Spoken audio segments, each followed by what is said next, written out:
Just take a comfortable seat. Allow your body to naturally relax into its most comfortable position.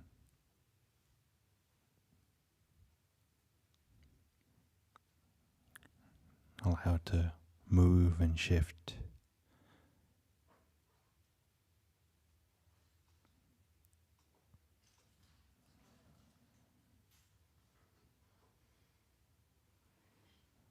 And just notice if anywhere in your body there's any element of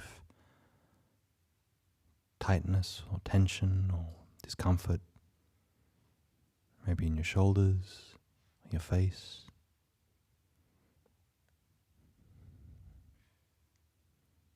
And if there is, just see if you can soften and relax that. So for example, if your jaw is clenched or your brows furrowed, just try to release and soften those areas.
And if you already have an established meditation practice with a meditation object that you feel comfortable with, feel free to just practice that. But for anybody that's reasonably new,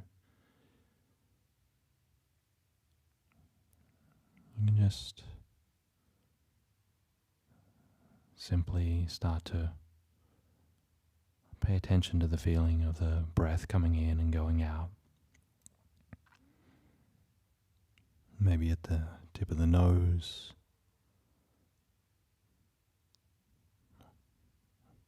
the expanding and contracting of your chest, or in the rising and the falling of your abdomen.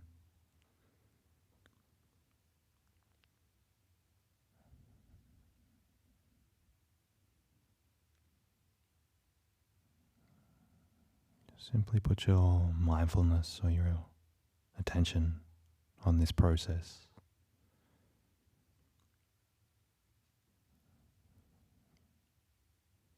And even as the breath comes in, you can just think in. As it goes out, just think out.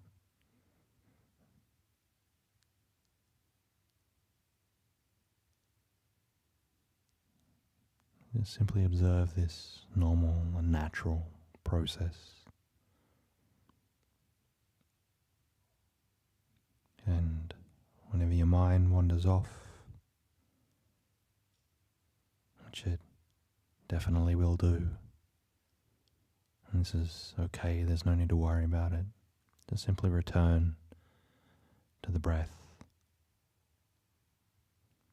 And we just do this over and over again.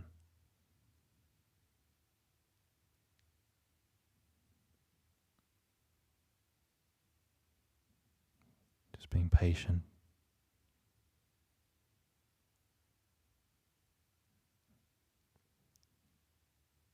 Just being encouraging to ourselves.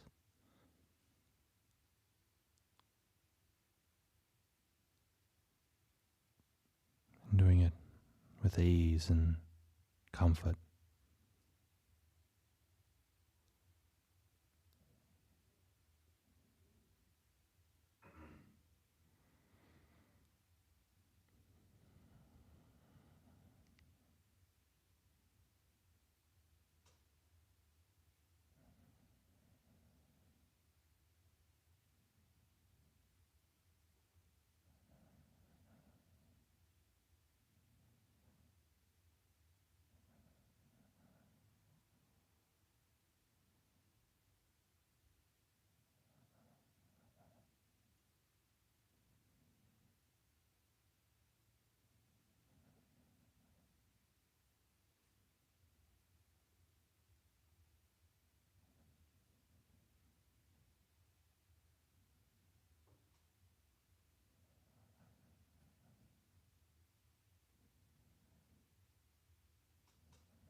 repeatedly when we meditate,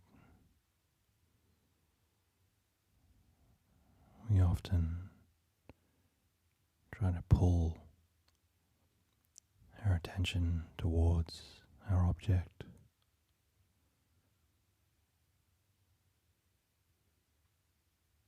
Try to maybe push it down and focus.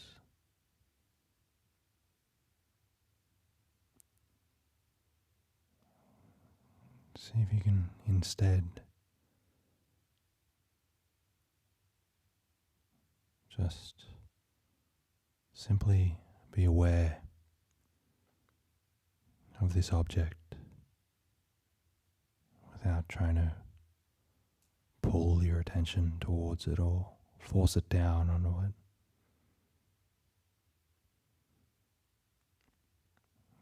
Awareness is already present. You don't need to do anything with it. It's already there.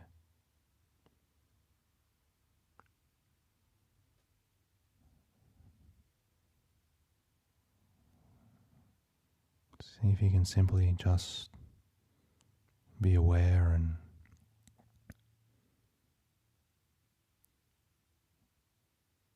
gradually release and let go of anything that comes up.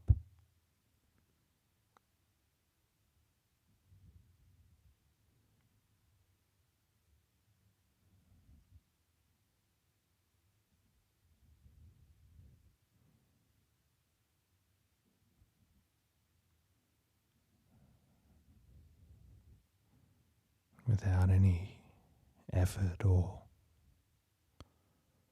striving, just gradually release and relax.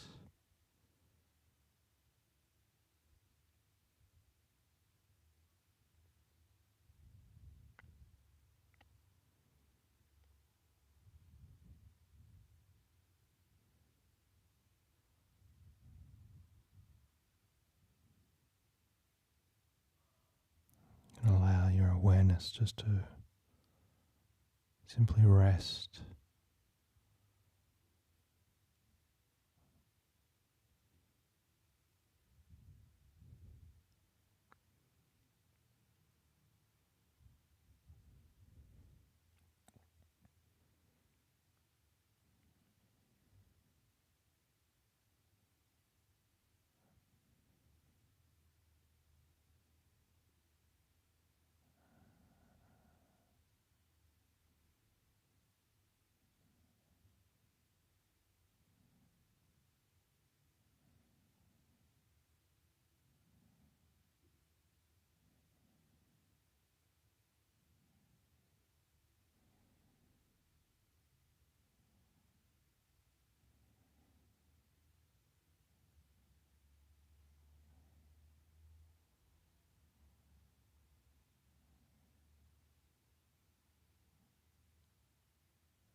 tend to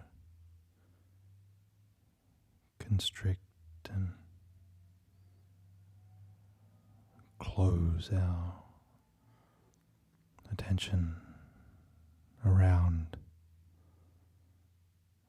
a meditation object.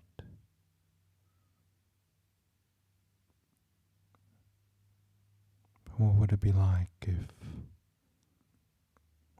awareness was open?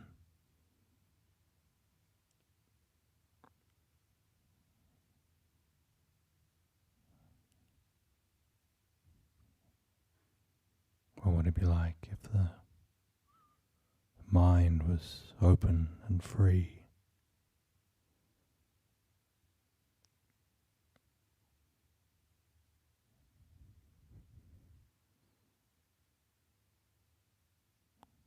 If it was unbounded?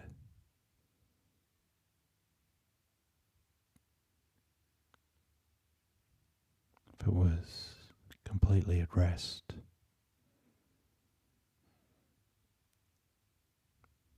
Open and spacious?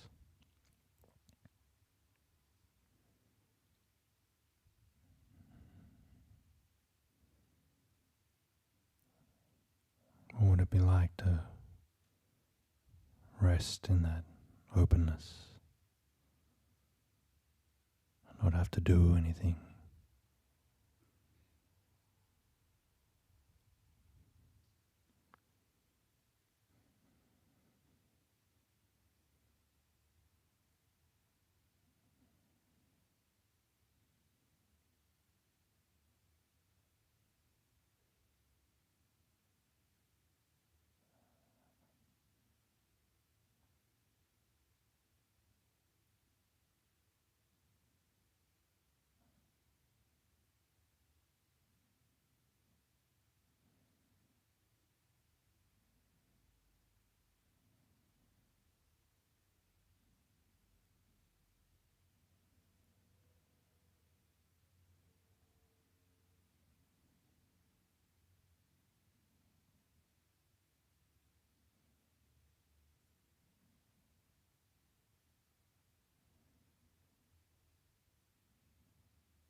final few minutes of the meditation.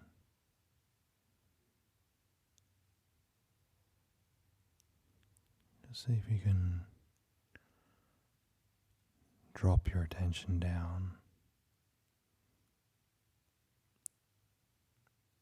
into that area of your body where you usually feel different emotions like joy or happiness. Might be in the heart, might be in the solar plexus.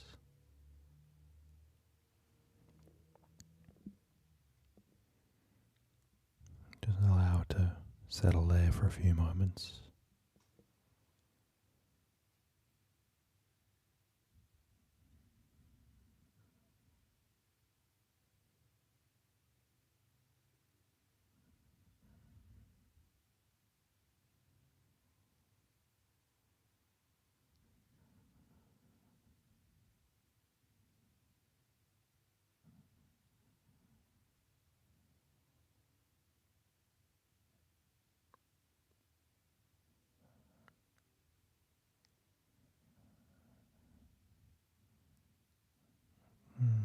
Just take a moment to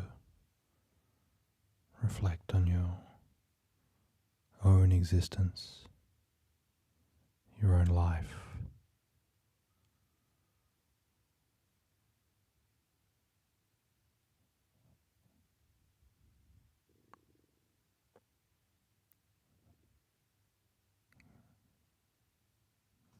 Just notice and contemplate, reflect what you have right now.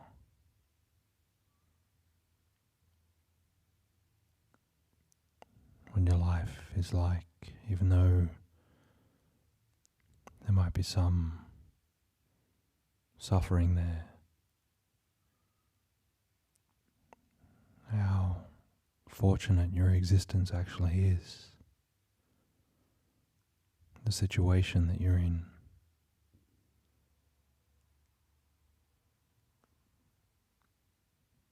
Right now you have the time to come to this place and meditate. You have the free time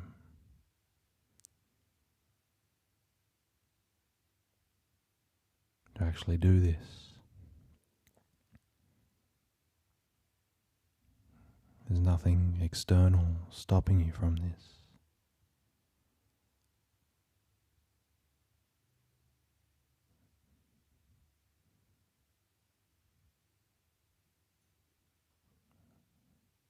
So many others out there in the world where they have things that impede them from happiness. They have things that impede them from content. They have things that impede them from peace.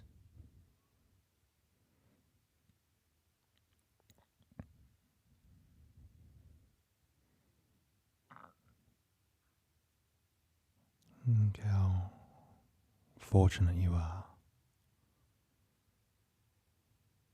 You're not in one of these terrible situations.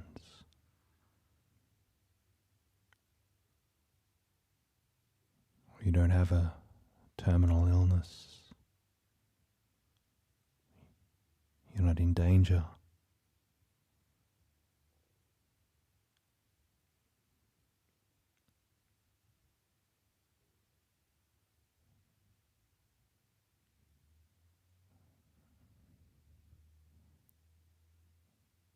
Just take a moment to reflect how fortunate you are in life.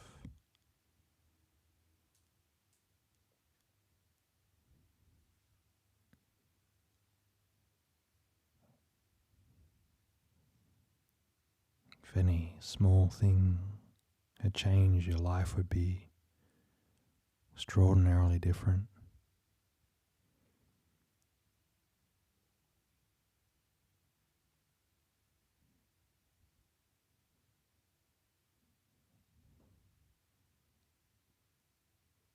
Take a moment to appreciate this good fortune.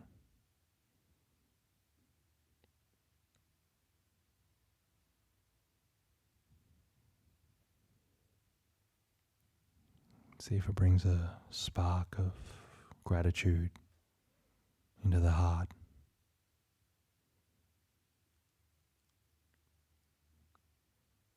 And if it does, just allow that to glow and warm you and expand.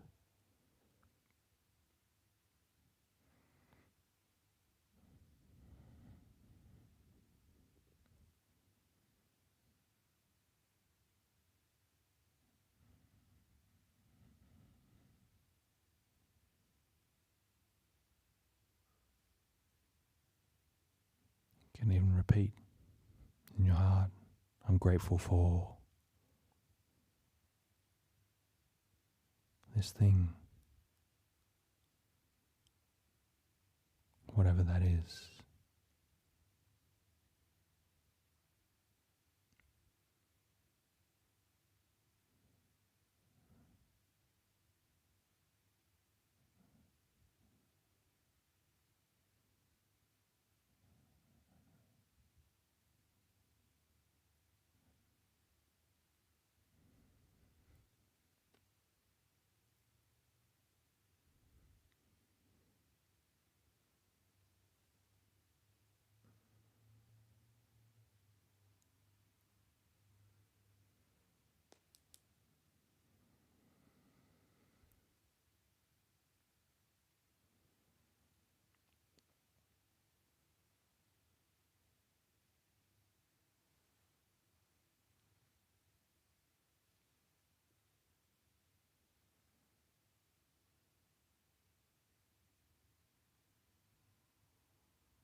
Very good.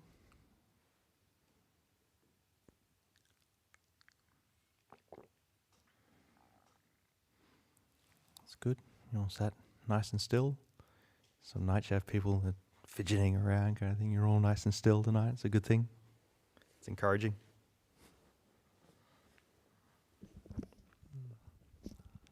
Anybody have anything coming up in the practice they want to talk about?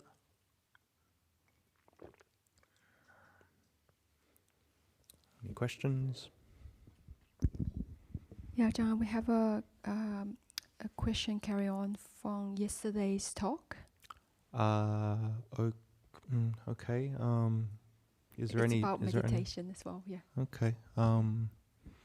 Yeah. Maybe people didn't listen to the talk, so yeah, probably no need to answer it. Is it a general question, or? And the person that asked it mightn't even be listening now. Yes, it's a bit like kind of general questions. Okay. Yeah. Cool. Yeah, we could give it a try. Yeah, for sure. Cool. What is the karma of meditation? I mean, when I sit in meditation, I do nothing. I feel I could instead do some act of generosity or virtue that will give me good karma. Yep.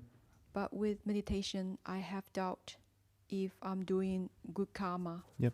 And what will be its result. Yep.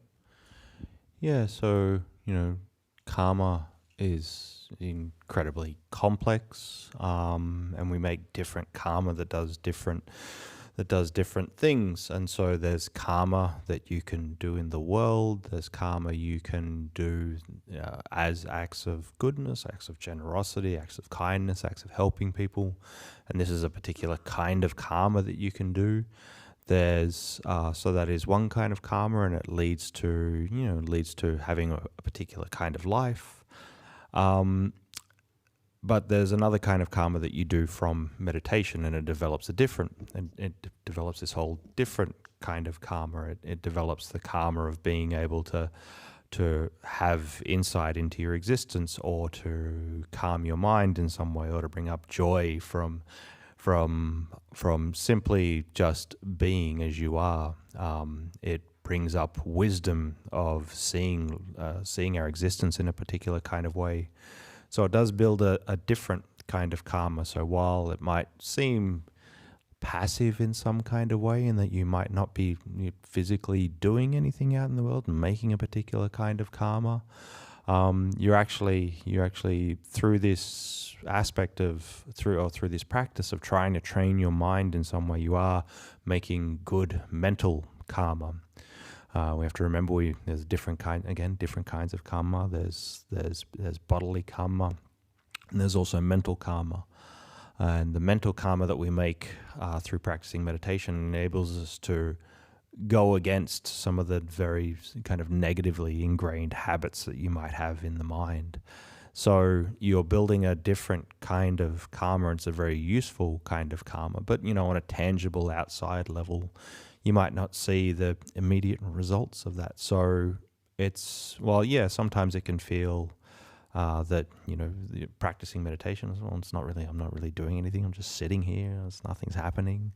You are actually building a particular kind of karma, and a karma that's quite useful, a kind of a karma of the mind, and a mental karma. Thank you, Ajahn. Do we have any question in the hall?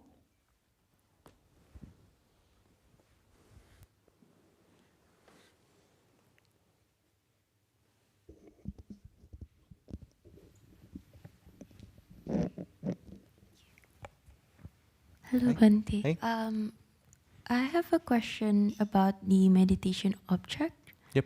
How do you suggest that we choose our object? Right. How long have you been meditating for? Ish. It's kind of an on and off, so yeah. I guess it's still like beginner. Yeah, okay. And what have you found that works for you?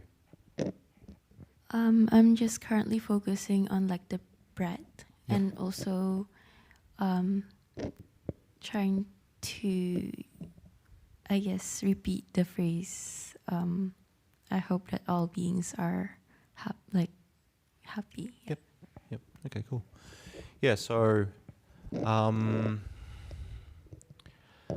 thing with a meditation object, and this hopefully this answer doesn't confuse you, but it's the object that you use doesn't really matter that much.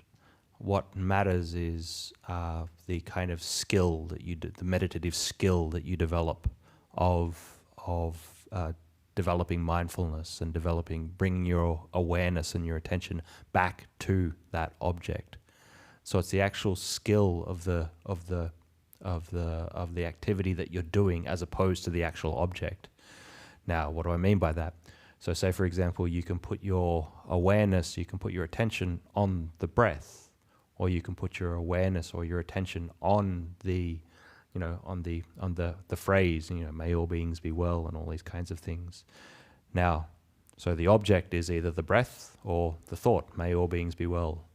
But if you don't have the capacity to keep your attention or your awareness focused on that thing, the thing doesn't matter.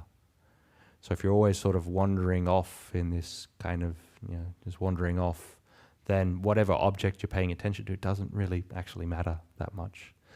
Now, so what I find is more useful to think about, especially when you're in the beginning of practices, is not worrying so much about the object, but worrying about the skill that you're developing. So the skill you're developing is trying to put your attention, your awareness on something. Your attention, your awareness is obviously, it's going to run away. It's going to wander off. And after a period of time, you're going to realize, okay, it's wandered off. I need to bring it back to this thing. So focus more on the skill of doing that. That's, for me, I think that's more important. Now, but then, obviously at some level the object is important. You have to have something that interests you to some extent. So different objects will work better for some people than others. So some people might enjoy watching the breath. Other people might not. Other people might enjoy sort of putting their attention in their hands or opening their eyes and focusing on a visual object.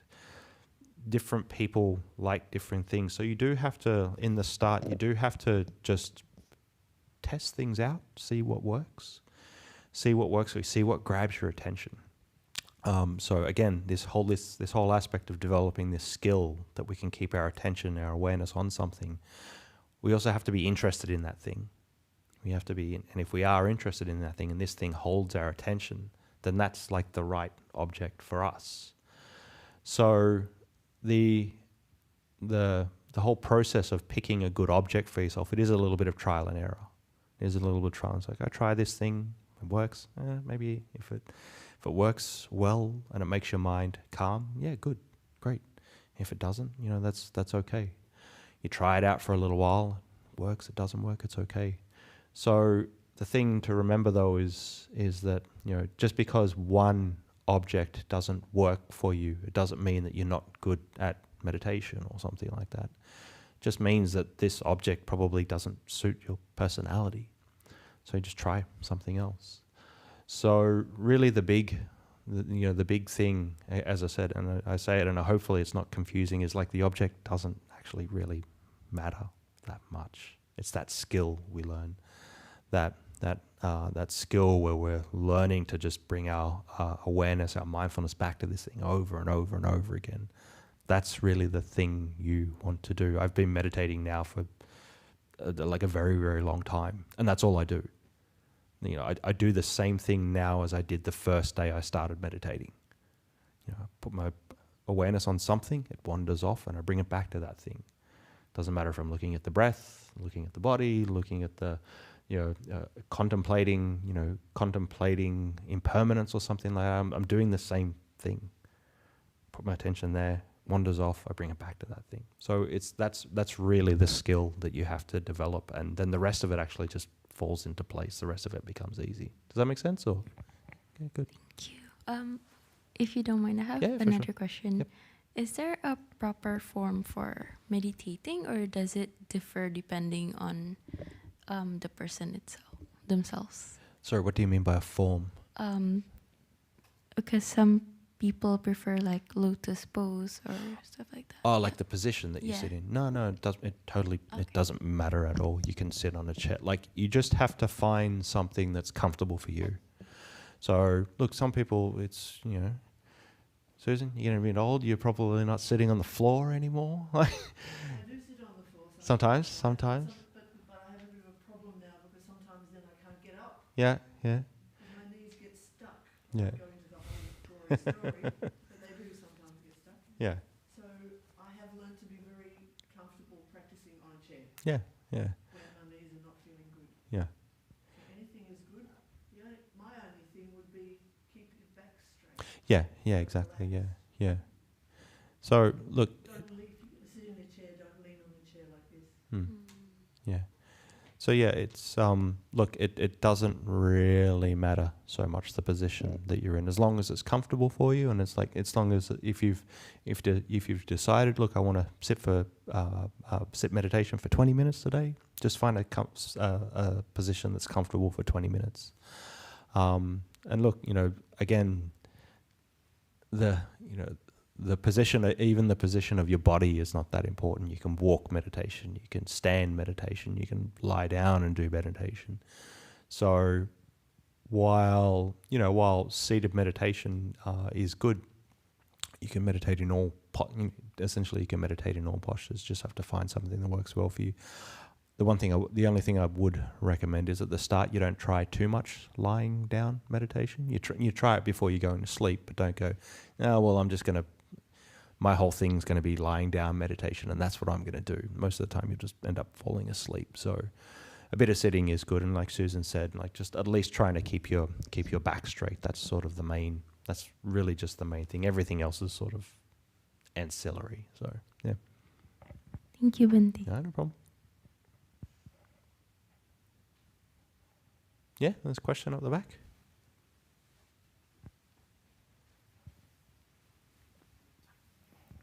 Thanks for using the microphone. It helps the people online. Everybody here can hear, but nobody online can hear. Hi. Yeah. I'm really fascinated that you said contemplating impermanence. You gave that as an example of like a meditation object. Yep.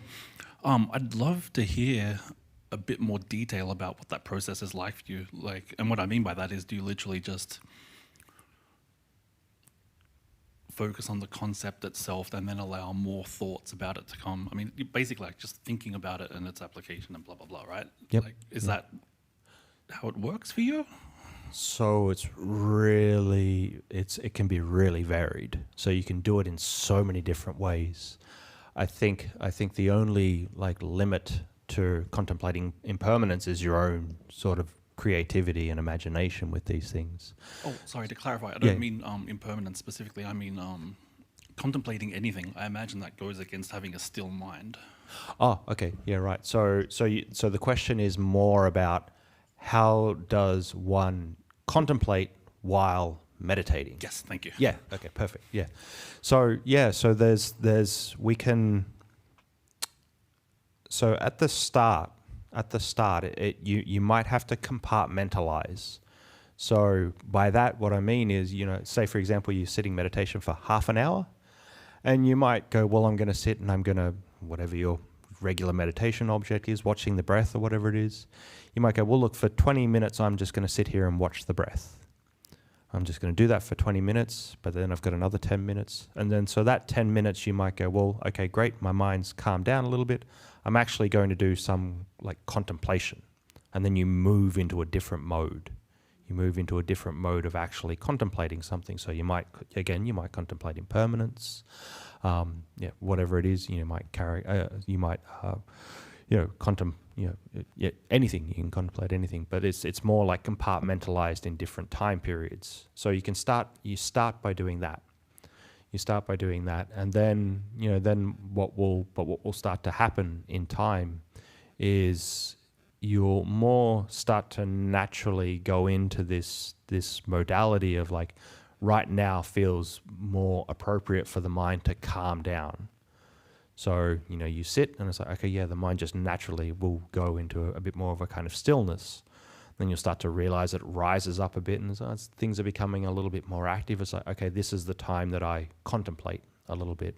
But again, this takes time. This takes like a while, a few years kind of. When I say in time, I mean like a few years kind of thing, where you get more of that natural intuition of like the mind wants to be calm now, but the mind wants to investigate a little bit more.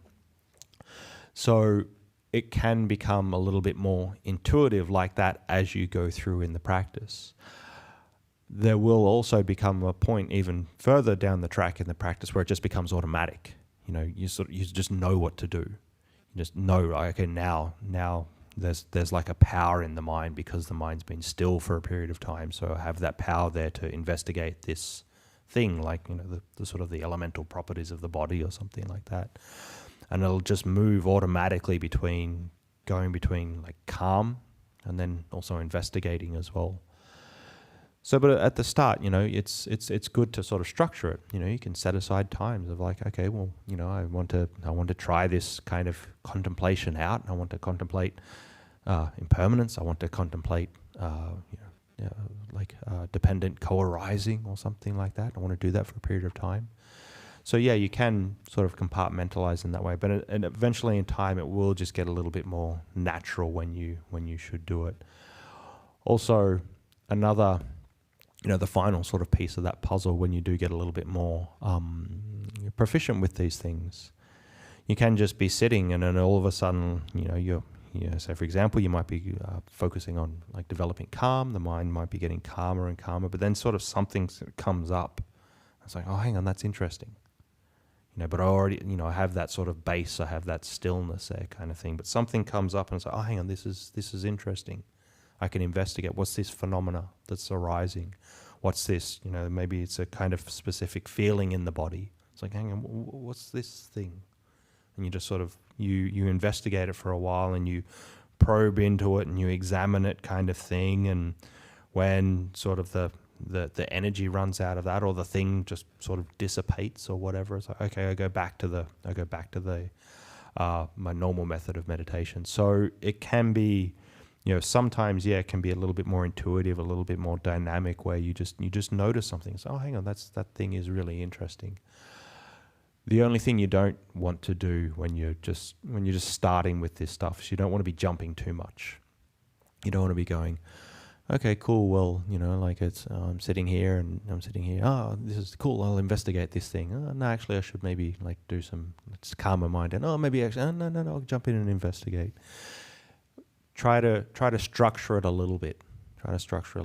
And one, another sort of rule of thumb is if you're feeling really active and activated, try to at least go, okay, well, I need to calm the mind down.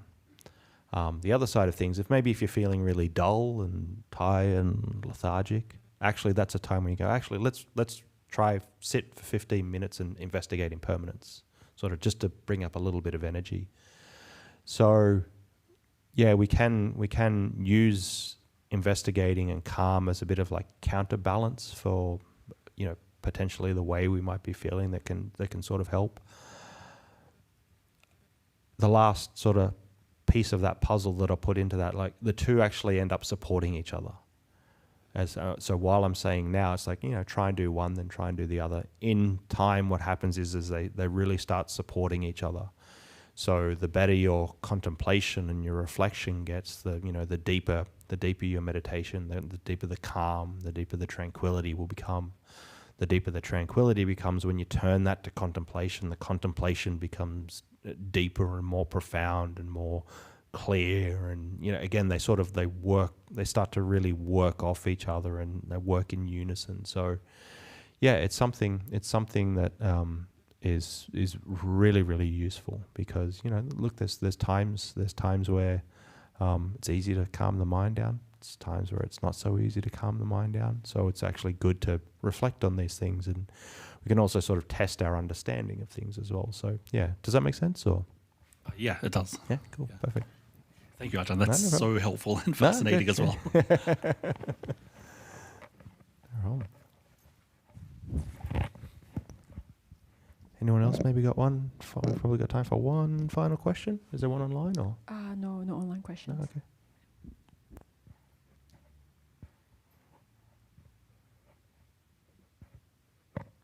Yeah, Susan? I just wanted to say that I really enjoyed all of it. I really enjoyed the way it led into the section where felt like we where you invited us to sit in open awareness. Oh, okay, rather than fixating. Yep. Oh, thank you. Yep. Rather than fixating on the object. Yep. And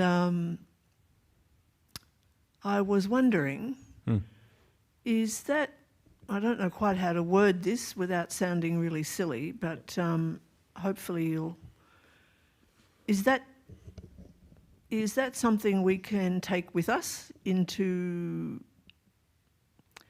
daily life or? Yeah.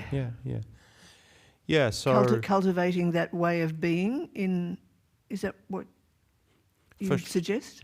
For sure. So it's so the kind of experience where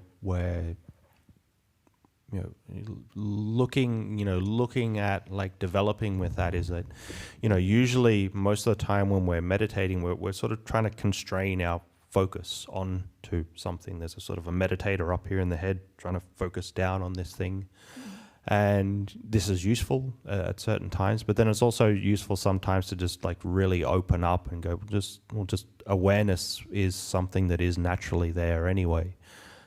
Awareness of the breath is something that's already there. It doesn't need to be forced onto this thing. So, you're already aware of your breath. Awareness is already there. You're already aware at the moment anyway.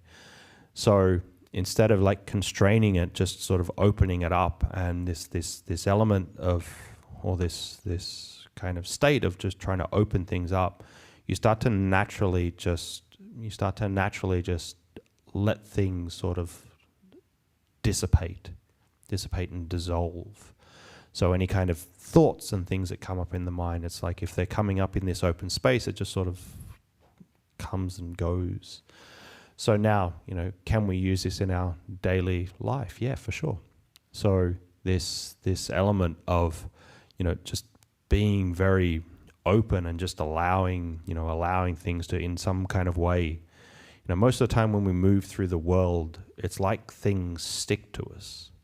You operate and you move in the world and you grab things and people say things to you and it hits this and it like sticks in there, or you see things and it like sticks in there, or you feel something in the body and it's like it's everything's right here.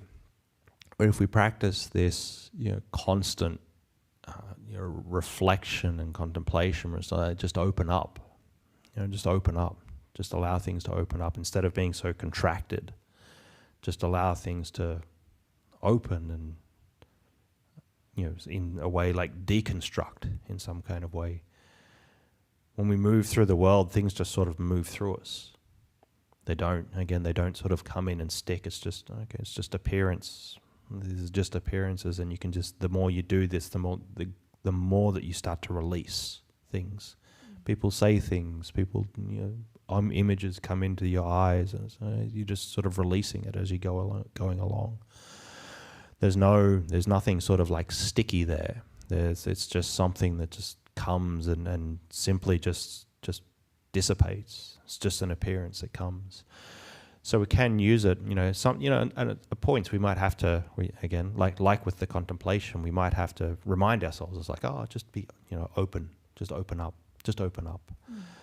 But it can get to a more natural point where it's like, that's just the way sort of existence is. That's the way awareness is. There isn't sort of, any kind of director of awareness. There isn't some kind of central operating individual that's doing it. It is just awareness, and things are just appearing in it, and it is open. It's already open anyway. But again, that sort of stuff take time. So it is good to remind oneself of this thing and try to. It's a really nice, and I think it's a nice analogy. Usually, a lot of the times we think about meditation, and I stole this from I steal nearly everything. I steal everything from other people. It's an idea from Judd Brewer. And he talks a lot about, most of the time when we're thinking about meditation, we're always thinking, we're always trying to encapsulate and close in on an object. And he has the idea of that, if you think, what's it like to close into something? What's it like to grasp onto something? What does that feel like? What does closing feel like? And you can get an idea of that, being like, okay, but what does opening feel like? And I think it's just a really nice and really simple way to bring this kind of state up. It's just like, what's opening like? What is just opening up to things? And we start to get at least a bit of a glimpse of it, a bit of a taste of it. So yeah, you can definitely use it in your daily life, and you just again, same thing as your basic method of meditation. You just have to keep reminding yourself of this thing. It's the same thing. It's the skill. The skill of coming back to your breath in daily life is exactly the same as the skill of like reminding yourself to open up, reminding yourself that awareness is already open anyway. It's exactly the same skill. You just have to remind yourself of it every now and again. So yeah, until it becomes automatic. No problem. Okay, with that, we're at the top of the hour. Good questions tonight. That's very good. Very nice. Very nice. Yeah, very good. So with that, we'll call it a night. Thanks everyone for coming along. Thanks for sticking around. It's been really nice. And we'll see you whenever. I don't know when. See ya.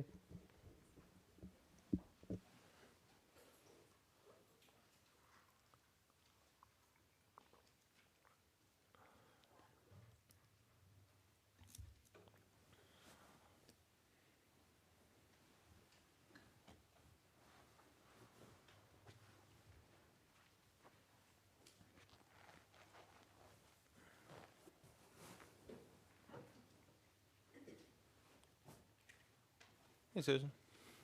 Hey. Um, Yeah. I've just got one. You can stand if you want, it's fine. Yeah.